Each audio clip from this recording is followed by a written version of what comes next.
Academic TV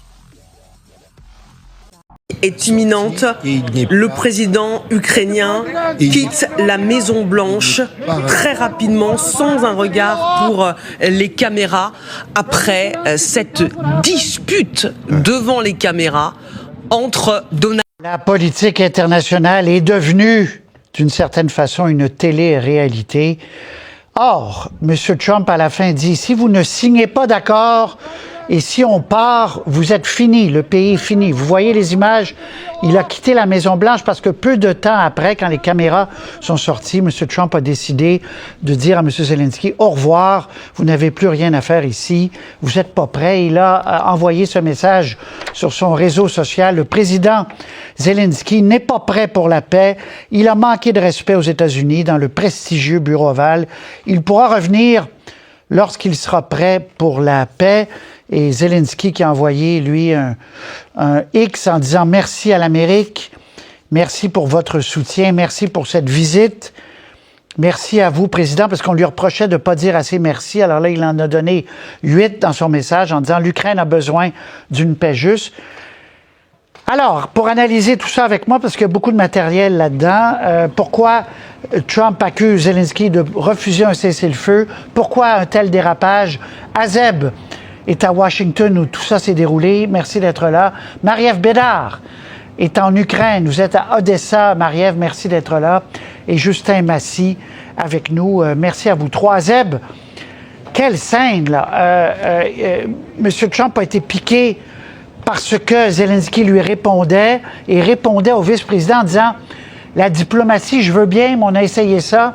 Depuis 2014, ça n'a pas fonctionné. » là.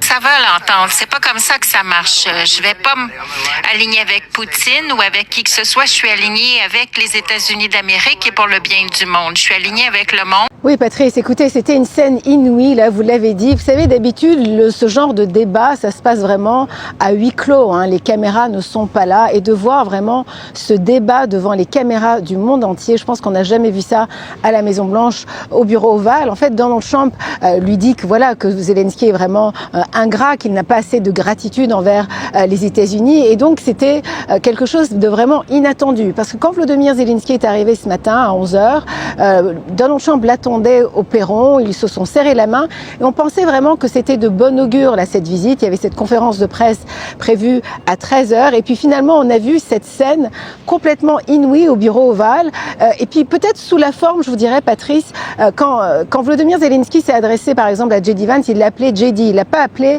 Monsieur le vice-président par exemple, alors que J.D. Vance répondait Monsieur le président ukrainien. Donc sur la forme, je pense que l'administration Trump, ils ont trouvé que le comportement de Volodymyr Zelensky n'avait pas sa place, si vous voulez. C'est sûr que pour ceux qui soutiennent Zelensky, ils vont dire qu'il a tenu tête là, à l'homme fort de Washington. Par contre, d'autres, ce qu'on entend dans les coulisses, c'est que bon, le fait qu'il ait parlé par-dessus le président américain, qu'il a interrompu plusieurs fois Donald Trump ou même J.D. Vance, pour eux, c'était une forme, ils ne respectaient pas beaucoup les personnes qui étaient dans ce bureau ovale, donc ça a été très très mal vu. D'ailleurs, l'ambassadrice ukrainienne qui était présente, on la voit couvrir son visage avec ses mains. Biden et de faire semblant que les mots du président des États-Unis étaient plus importants que ses actions. Ce qui fait que les États-Unis sont ce qu'ils sont, c'est la diplomatie et c'est ce que fait le président Trump. D'accord. Alors, on a occupé de grandes parties de l'Ukraine, on parle de la Crimée, et cela s'est fait en 2014. On parle de Poutine. Et je ne parle pas seulement de Biden. Il y a eu le président Obama, il y a eu le président Trump, il y a eu de nouveau le président Biden et maintenant de nouveau le président Trump. Mais en 2014, personne n'a arrêté Poutine. Il l'a tout simplement occupé, il l'a pris, il a tué des gens. C'est 2015, non, 2014. 2015, j'étais pas ici. Oui, mais pendant 2014 jusqu'à 2022, la situation n'a pas changé. Il y a des gens qui sont mort sur ses frontières. Personne n'a arrêté Poutine. On a eu des conversations, on en a eu plusieurs. Et nous avons signé avec lui, moi-même, en 2019, j'ai signé avec lui une entente. Et j'ai signé avec lui et Merkel un cessez-le-feu. Et tous m'ont dit, il a signé. Il a signé. Ils ne s'en prendront pas à vous. Mais après, il a brisé ce cessez-le-feu. Il a tué des gens et malgré des ententes, il ne sait pas, il n'a pas suivi ces ententes. Alors, quelle est cette diplomatie? Que voulez-vous dire? Je parle de la diplomatie qui va terminer la destruction de votre pays. Oui, mais écoutez, avec respect, j'aimerais vous dire que vous êtes devant les médias américains. Alors, vous forcez des gens vers les premières lignes parce qu'il vous manque des forces militaires et vous devriez être en remerciement devant ce président. Et en fait, j'ai regardé ce qui se passe et ce que vous faites, c'est que vous avez de la propagande. Et seriez-vous en désaccord que vous avez des problèmes par rapport aux forces militaires et pensez-vous que c'est respectueux d'attaquer cette administration qui cherche à prévenir la destruction de votre pays? Alors, commençons par le début. D'abord, pendant la guerre, tous ont des problèmes, même vous. Mais vous avez un océan et vous ne ressentez pas. Minimalement, cette garantie, Volodymyr Zelensky qui sait que les pays européens vont être présents pour maintenir une certaine forme de paix, de sécurité, si jamais il y avait entente avec la Russie pour un cessez-le-feu, mais que tous ces pays-là ont aussi répété à plusieurs reprises qu'il fallait que les États-Unis soient le dernier des remparts en cas d'échec. Et les États-Unis, refusant de s'engager dans cette fois-là, en fait, donnaient l'impression aux Ukrainiens et au gouvernement ici qu'ils allaient tout prendre, mais sans rien offrir comme garantie en contrepartie. Ça insécurisait beaucoup le président. Donc, c'est le message qu'il a voulu faire passer. Ça n'est pas passé visiblement, ça s'est très mal passé. Mais ici, en Ukraine, on a salué quand même la capacité de Volodymyr Zelensky à tenir tête à Donald Trump, à le corriger sur certaines des inexactitudes qu'il a répétées dans cette conférence de presse, qu'on l'a beaucoup entendu dire, par exemple, que les États-Unis avaient donné beaucoup plus que les Européens. Mais donc, c'est le message qu'il devait, pour conserver sa crédibilité ici en Ukraine, pouvoir faire passer et rassurer les Ukrainiens qu'ils ne vendaient pas les ressources du pays pour rien. Il y a des gens, puis j'entendais déjà Justin Massy, des gens cet après-midi dire « Aurait-il pu être plus diplomate? » On peut faire toutes sortes de théories là-dessus, mais il reste, contrairement à Macron, lui, il préside un pays en guerre, il a les nerfs à fleur de peau, et Vance est allé le chercher, là, quand Vance lui a dit « Négocier avec le gentilhomme Poutine, ça sert à rien d'envoyer des mauvais mots à Poutine. » On a senti là que le dérapage commençait, là. Absolument, parce que ce que Zelensky essaie de faire, c'est d'expliquer qu'en 2014-2015, il y a eu un cessez-le-feu, mais que la Russie l'a violé quelques années plus tard quand elle a envahi en 2022 l'Ukraine. Et ce que Zelensky tentait d'expliquer, c'est qu'aujourd'hui, on pourrait bien signer un cessez-le-feu, mais s'il n'y a pas de garantie de sécurité, la Russie va nous attaquer encore à nouveau à grande échelle comme ils l'ont fait il y a 3 ans. Mais il n'a pas réussi à marquer ce message-là rapidement et clairement. Il s'est perdu dans les dates. Est-ce que c'est 2014, 2015? Là, on s'est mis à débattre là-dessus. Et on voit que la conversation a vraiment pris une mauvaise tournure à ce moment-là. Alors que Trump a voulu dire que Zelensky était contre la paix. C'est pas du tout ça, la réalité. C'est que l'Ukraine veut être en paix, mais elle veut une réelle paix durable. Alors que les États-Unis semblent vouloir seulement avoir un cessez-le-feu, faire ce deal que souhaiterait le président Trump, mais sans trop se soucier des suites de ce cessez-le-feu qui pourrait arriver, que la Russie pourra en profiter. Alors, tout le nœud de la négociation qu'on parle depuis des mois s'est joué devant nous aujourd'hui, ce midi. On a vu les deux interprétations de c'est quoi la paix pour les Américains, c'est quoi la paix pour l'Ukraine et comment ces visions-là ne sont pas tout à fait réconciliables. C'est vraiment bien expliqué, Justin Massy. Azeb, c'est que M. Trump, il faut le répéter, veut une victoire rapide, veut un gain rapide, veut pouvoir dire il y a un cessez-le-feu, merci.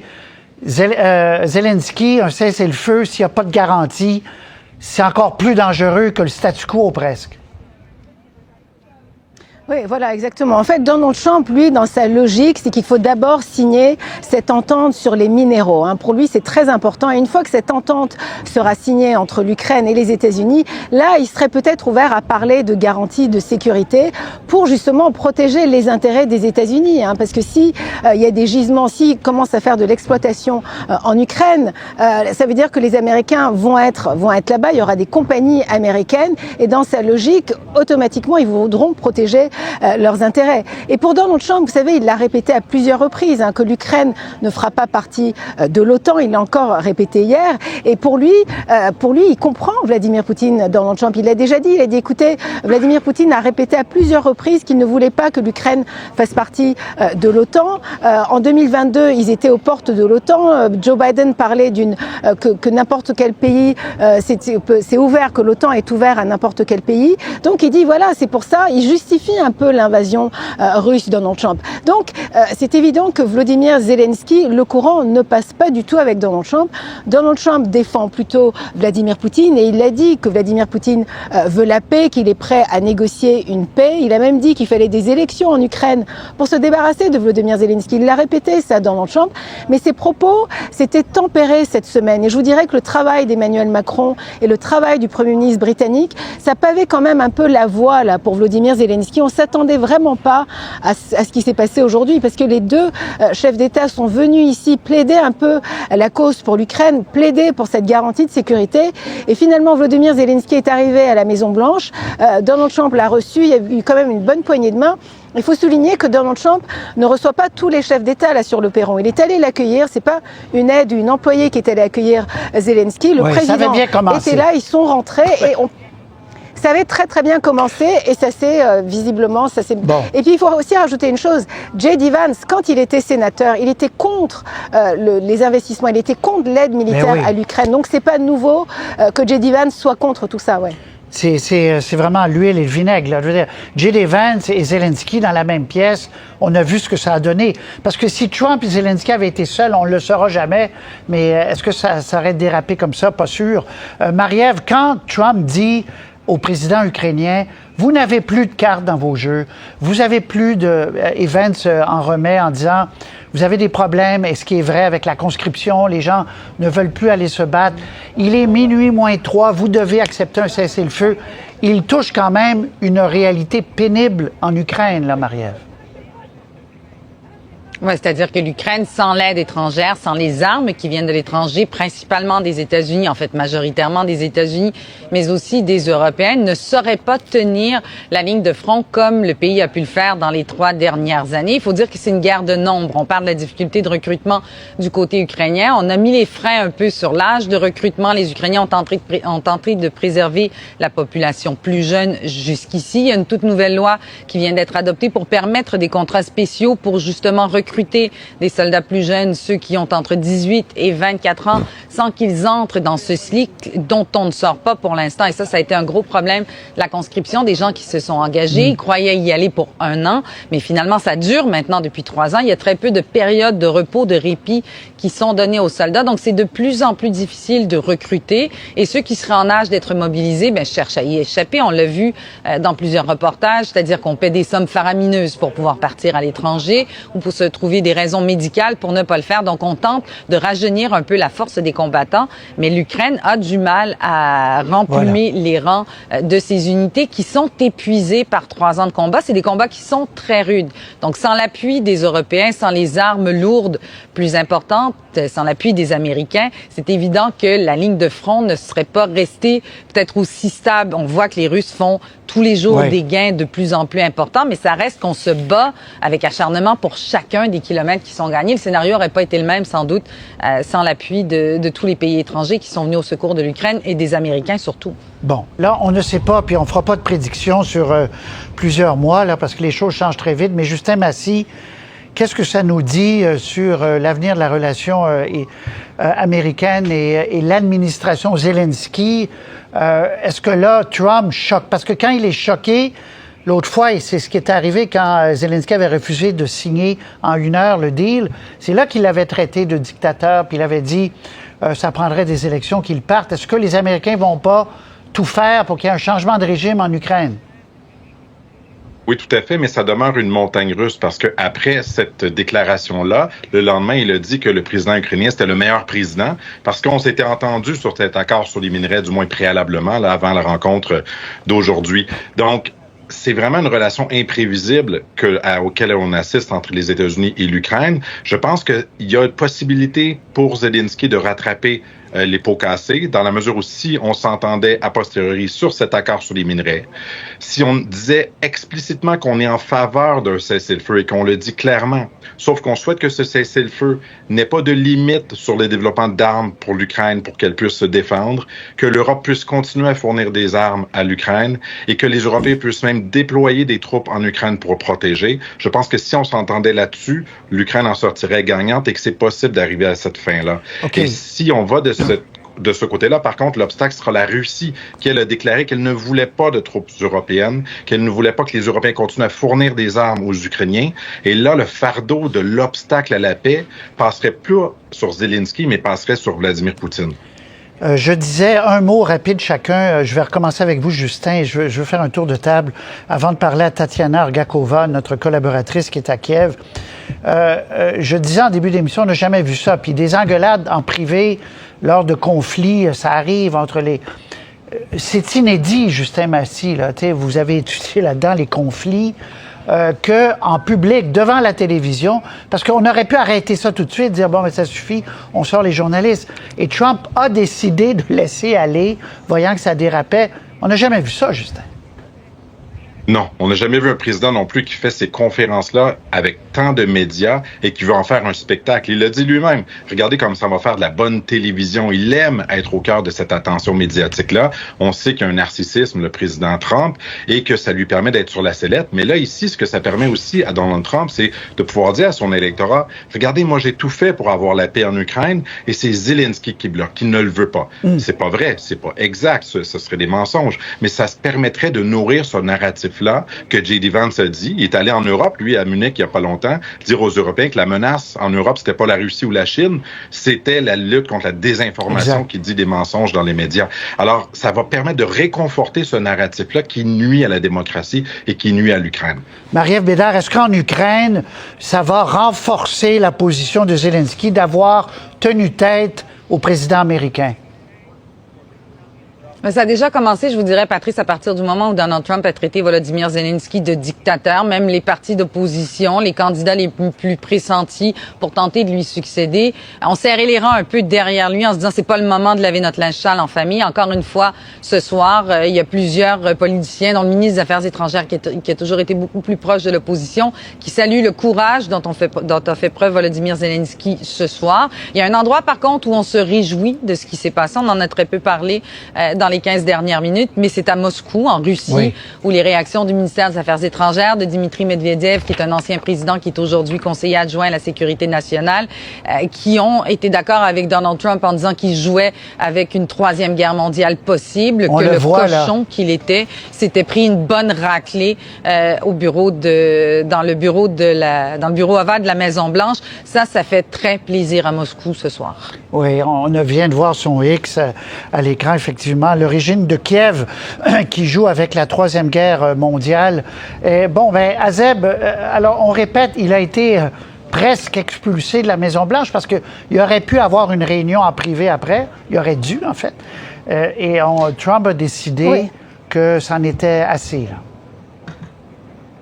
Voilà, et puis la conférence de presse qui était prévue à 13h, une conférence de presse conjointe a été annulée. En fait, Donald Trump a voulu un peu humilier Volodymyr Zelensky en lui disant, en gros, sans nous, vous êtes rien en Ukraine, cette guerre n'aurait pas duré. C'est vraiment grâce à nous que vous êtes encore là en train de résister. Les réactions ici, on a la réaction du sénateur républicain Lindsey Graham qui dit qu'en fait, soit Volodymyr Zelensky change d'attitude, de comportement, ou alors il faut carrément changer l'administration ukrainienne. C'est ce que Lindsey Graham a dit. Chez les démocrates, on soutient Volodymyr Zelensky. Volodymyr Zelensky qui était quand même allé rencontrer des sénateurs en matinée avant de rencontrer Donald Trump à la Maison-Blanche. Donc c'était une journée quand même qui commençait assez bien. Il a rencontré, Zelensky avait rencontré des sénateurs, c'est bipartisans, démocrates et républicains. Mais là, maintenant, c'est vraiment divisé. Volodymyr Zelensky, certains disent pour qui il se prend. En fait, comment peut-il parler au-dessus de Donald Trump, de J.D. Vance? Il n'a pas eu un bon comportement, une bonne attitude. C'était pas digne d'un chef d'État. Quand on compare, par exemple, avec Keir Starmer hier, qui est arrivé en disant à Donald Trump, j'ai une très belle lettre pour vous, du roi Charles qui vous invite pour une visite d'État. Même chose Emmanuel Macron, et parce qu'ils savent que Donald Trump, c'est ce qu'il aime. Les compliments, vraiment qu'on le vénère presque. Et là, Volodymyr Zelensky, il n'a pas vraiment joué à ce jeu-là aujourd'hui. Il a tenu tête finalement, président. Voilà. Donc merci beaucoup, ce que ça va donner, on verra. Mais bon, cet accord sur les minerais n'est pas signé et on ne sait pas quand est-ce qu'ils vont se revoir. Voilà, ça c'est les faits. Accord pas signé. Merci Marie-Ève, merci Justin, merci Azem. Académique TV.